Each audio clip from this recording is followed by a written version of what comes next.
This is, as Peterka said, a computer science perspective on data coupling, which means that we're going to take a break from the math for 30 minutes. No equations will be harmed in this talk.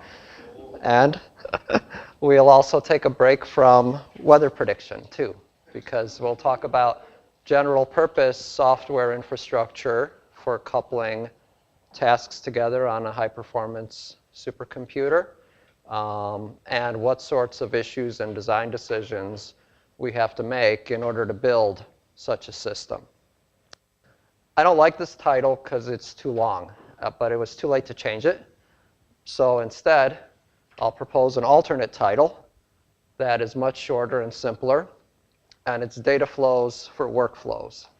If we understood in this context what we mean by workflows, and then we understood what we mean by data flows for workflows, we'd be done. So let's take that approach instead. And let's start with what are workflows. A workflow in this context, this is an overloaded term, but what we mean by workflow is a set of tasks that operate together to achieve some common purpose. Think of tasks here as entire programs. So think of big tasks instead of little tasks, not threads or anything like that, but complete binaries, executables. And moreover, think of them as big MPI programs, because this is in an HPC supercomputing context. So each task now is in itself a big parallel program. And because they have to work together to do something, they have to communicate with each other. And so we have tasks and we have communication between them. And we can represent that in a directed graph. The nodes of the graph are the tasks, A, B, C, D, E, and F here are parallel programs. And the edges in the graph are the communications between A and B, between A and C, and so forth. And we'll show in just a bit, not only are the tasks parallel, but so is the communication between them. And also, notice that cycles are OK in this graph. Some people think of workflows as DAGs, as directed acyclic graphs, but we don't.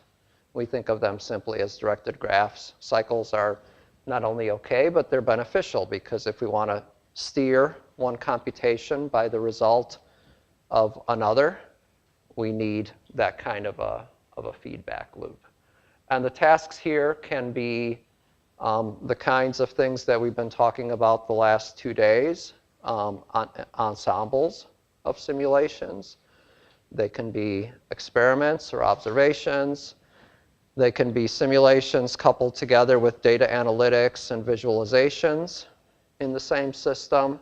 We don't care, right? To us, they're just tasks. So this is so far very general purpose and fairly non-specific, but applicable to many of the things that we've been talking about. And if before you can do the math of data assimilation, you somehow first have to bring the data together, and that's what a system like this strives to do. So that's why I think it's relevant to the topics of this workshop.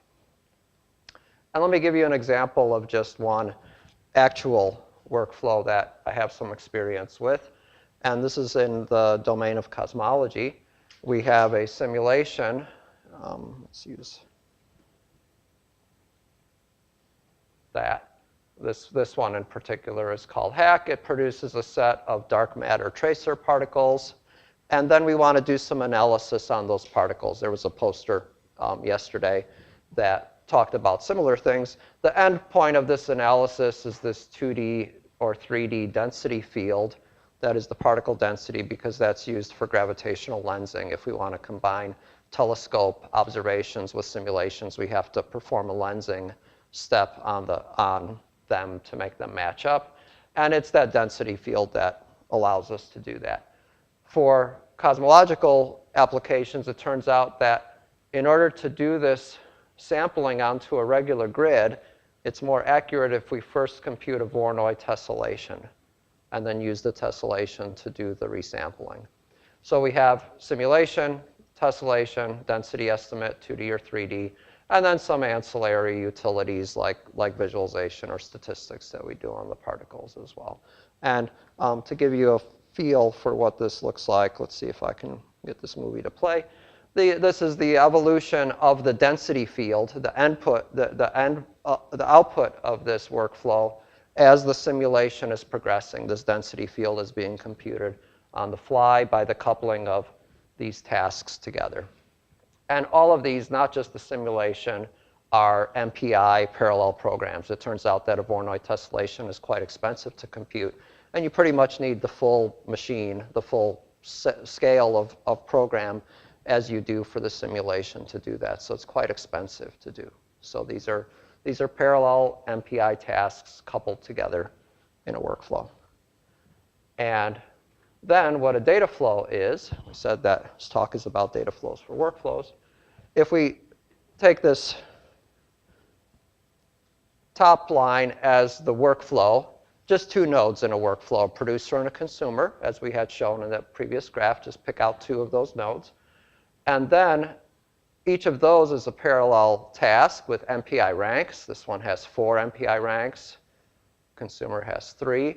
Then the communication that in the workflow diagram we represent with the single arrow is actually a parallel communication from certain ranks to certain ranks. And if this is the workflow view of the world, this very abstract, logical, simple view, the data flow view is what happens underneath the covers, the actual communication that has to happen so that that workflow, exists. I'll talk about what's inside this gray blob in just a little while, right? But we're moving from kind of a high abstract definition of a workflow to a lower level instantiation of the actual communication that happens, and we call that the data flow.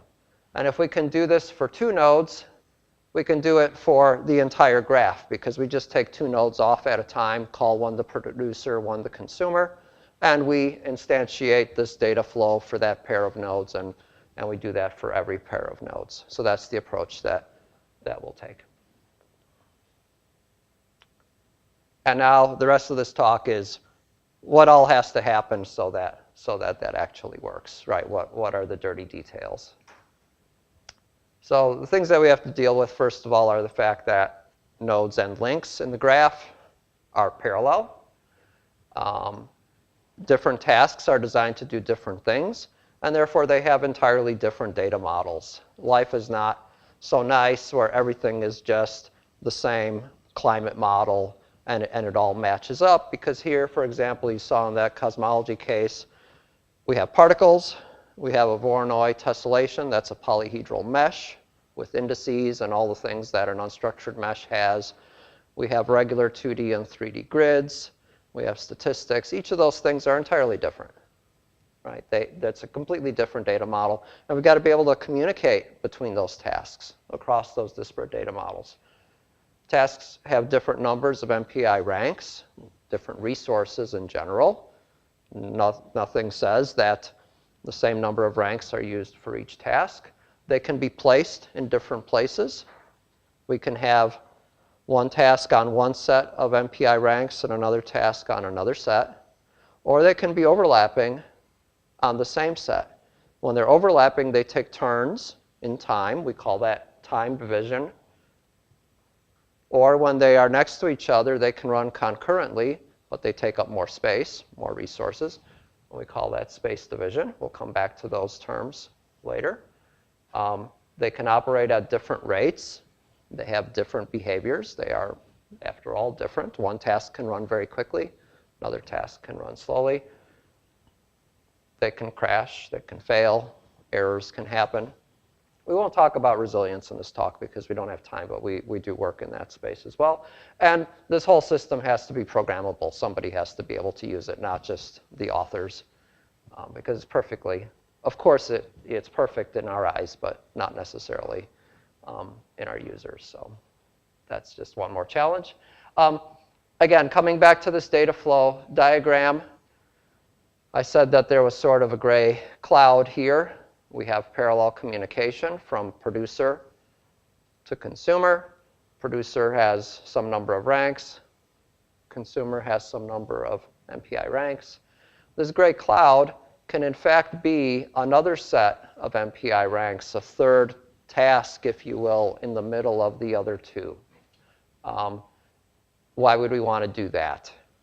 Well, we want to be able to write this producer in isolation. We want to write that as a standalone program without any concern about what it's being coupled to. So it has its data model, it has its algorithm. We want to do the same thing for the consumer. Those two may not match. You may have to convert structure arrays to array of structures, doubles to single precision. Could be more complicated than that. Could do some time averaging or something. It all depends on what the nature of the producer and the consumer are. Those things that go in between, in order to make them be able to talk to each other, they go in this middle part here. And so this can be just another program in parallel, running in MPI with a set of nodes. And this communication from producer to consumer actually goes from producer to link and from link to consumer. If it's not necessary to do any transformations in that middle area, then we don't have to. That's optional. So we don't waste those resources if we don't need them. But in general, on the right, that is the makeup of a producer and a consumer with link in between. Now, in order for communication to happen across those three, producer, link, consumer, we have to set up some MPI communicators. We have a set of programs that constitute the world. And then we need the runtime, the software system, to break off these, what we do is 5 different communicators for each producer-consumer pair. One for the producer, that's this pink. One for the consumer, that's this purple. One for the link, that's this green, and then one for the overlap between producer and link, and one for the overlap between link and consumer. That way we can exchange data between them.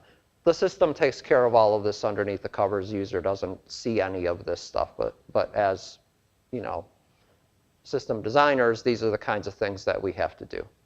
And MPI3 does this very efficiently with the com-create group command, so this really doesn't cost us anything either. So just a minor detail, but again, that's what the nature of this talk is, to try to give you a feel for sort of what happens under the covers of one of these systems.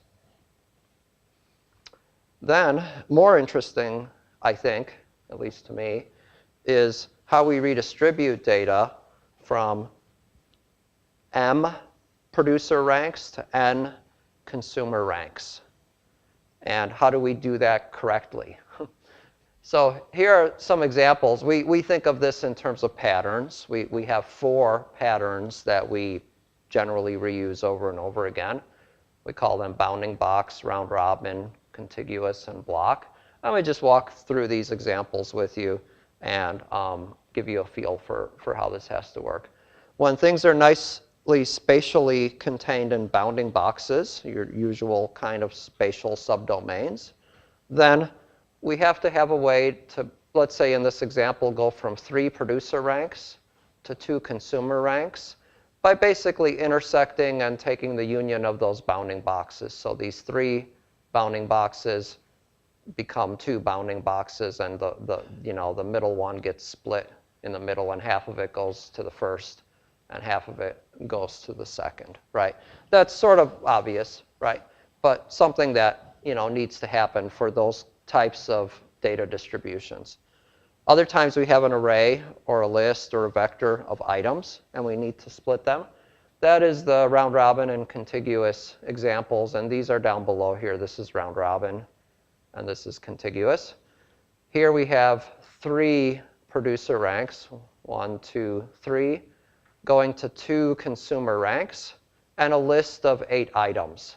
And then we simply take those 8 items and we redistribute them to the new ranks, either cyclically in round robin mode or contiguously in contiguous mode. So that's what that pattern is. And the last pattern is sometimes we just treat the contents of a rank as a black box. We don't know anything about it. It's unstructured. It's not a nice bounding box. It's not a nice list of items. And then we simply take those ranks and we put them together. We take those, what we call blocks. We call each of those black boxes a block. And in the upper right corner, We have 4 producer ranks. Each of them has 1 block. We have 2 consumer ranks, and we just take the first 2 blocks and we give them to the first consumer, and we take the second 2 blocks and we give them to the second consumer. Implicit here is the assumption that an MPI rank can have more than 1 block. We simply divide up the blocks, and we don't care about what's inside of them. So that's 4 common redistribution patterns that we support, that a system like this ought to support. And notice that, take this example down here for the round robin. We have to have a way of taking items and splitting them so that item 0 goes here and item 1 goes there. And we have to have a way of merging items so that down here, item 0 and 2 get merged back together again. So the next detail, the next level of detail in a system like this is how do we take a data structure and split and merge it? That seems to be a common thing that we would need to do all the time. So how do we do that? The example here is totally made up, but it's a set of particles that we'll just call the state of a simulation. There are a number of points, and they have positions and velocities and IDs. Positions pretend are 3D, XYZ, and they're interleaved, XYZ, XYZ, XYZ, and the velocities are interleaved as well, Vx, Vy, Vz, and so on. And take the diagram in the lower left. We want to go from 1 producer to 2 consumers, to 2 consumer ranks, and back down again to 1, or maybe 1 producer rank to 2 link ranks to 1 consumer rank, 1 to 2 to 1, splitting and merging. And how do we do that correctly? And well, we have 3 points in this example. There are 9 components to the position, 3 times 3, 9 components to the velocity, 3 components to the IDs. We want to take 2 points and give them to the first rank, 1 point to the second rank, and then put them back together again. And so far, that's all fairly obvious, but there are a couple of built-in rules here that we have to obey when we do that. For example, the 3 components of the velocity have to be for the same point as the 3 components of the position, right? We can't mix and match velocities and positions. Those things have to stay together. Likewise, the ID has to be for the same point, right? Also, we can't separate the x and the y and the z components from each other. We can't have a point that has its x and y on one rank and its z on another rank. That would not be good, right? So even a simple state like this has some semantics built into it that have to be obeyed when we split and when we merge data back together again. The idea being that in every one of these states, we want to have a valid data model, not a broken one, right? One that obeyed those semantics. So the way we do that is we devise an API that allows us to create what we call a container. We make fields in that container. This field is for the number of points for this guy. And then we append that field to the container with this set of flags that indicate to the runtime how that splitting and merging has to happen. For example, here when we split, this is a counter. It's the number of points. So we subtract from that value when we split, and we add to that value when we merge. Things like that tell the runtime something about how those fields have to behave so that when the runtime splits and merges, it retains its validity. Okay?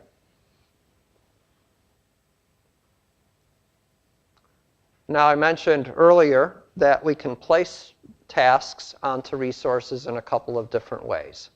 Right? We call these time division and space division coupling.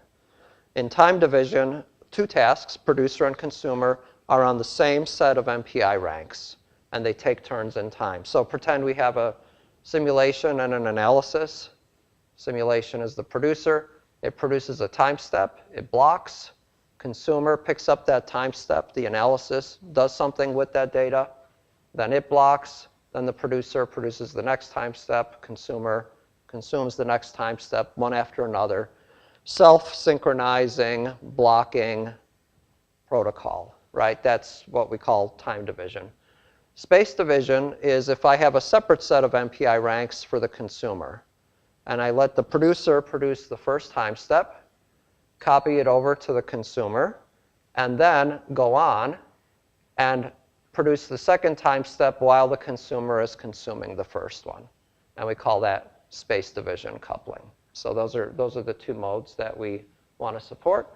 And when we're in the space division mode, we also have to deal with data rates, because now those two are operating asynchronously, independent of each other, and we could have a slow consumer that is in danger of being overrun by a fast producer. And so we can introduce some buffering into the link as well to do that, and that buffering can have several levels in the storage hierarchy. It can be memory, can be non-volatile memory, can be parallel file system. Another reason to have resources in the link. And I think I'll skip this slide in the interest of time. It's not that interesting anyway. And I'll move on to examples with my last remaining couple of minutes. So I have just 4 examples here of this in action. The first one is in molecular dynamics. Here we have a molecule, a set of atom positions, and we want to produce this isosurface from it, and in between we need to produce this density field, because we use the density to compute the isosurface, to render the surface of the molecule. We can couple this together as 3 tasks, and in an older coupling system that my postdoc built or worked on when he was a student still, this didn't scale very well. This is strong scaling. As we increase the number of processes, the time should go down according to this dotted line, and in our newer system, it is much closer to that strong scaling curve than in the original system. So that's exhibit A. Fairly small scale, by the way. We went up to 500 processes or so. So these are not huge runs. This is a fairly new system still, so the examples will be fairly modest size. Second example, also for molecular dynamics, is a protein. And there is this channel, this FEP-A protein is this channel on the outside of the cell that allow iron and other elements to pass through the channel. The example here is like drugs being absorbed by a cell. And this is a computational steering example where the scientist, the biologist, has a haptic device, and he's trying to guide that iron molecule through that channel. So we've coupled together the molecular dynamics simulation. It's called GROMACS. The target manager is what controls the haptic device that gets the feedback from it. And then we have 2 visualizations. One window shows the progress of that steering, and that's one program that does that. And a second window that shows the density, and that's actually a second rendering program that does that. That second one is Visit, and this first one is part of FlowVR. And the user simply hooks these programs together because he has them. They exist. This is the way that he's done it before. And now we want to automate that. And the automated scalability out to 480 processes is not too bad. It scales down to about 240. Then it starts to slow down. But the reason it slows down is because of these renderers. It's not because of the actual overhead of the communication in the system, because those times remain very small. So it's simply 1 or 2 of the tasks themselves don't scale any better than that, but the system is keeping up with them. Third example, we'll revisit this cosmology one that I started with. So this is, again, particles to tessellation to density image. And if we automate that now with the workflow system, on the lower right, we can see the final result, the density image, as time goes on in the simulation. And strong scaling, again, of that entire workflow system out to just over 1,000 MPI ranks total is pretty good. And ignore this little bump here. We don't know what that is yet. We're still studying that. But the takeaway here is that this was done in space division mode, which means that the 3 tasks were running side by side on separate resources. And the total time, in yellow, is the same as the most expensive task, which is the density estimation in white.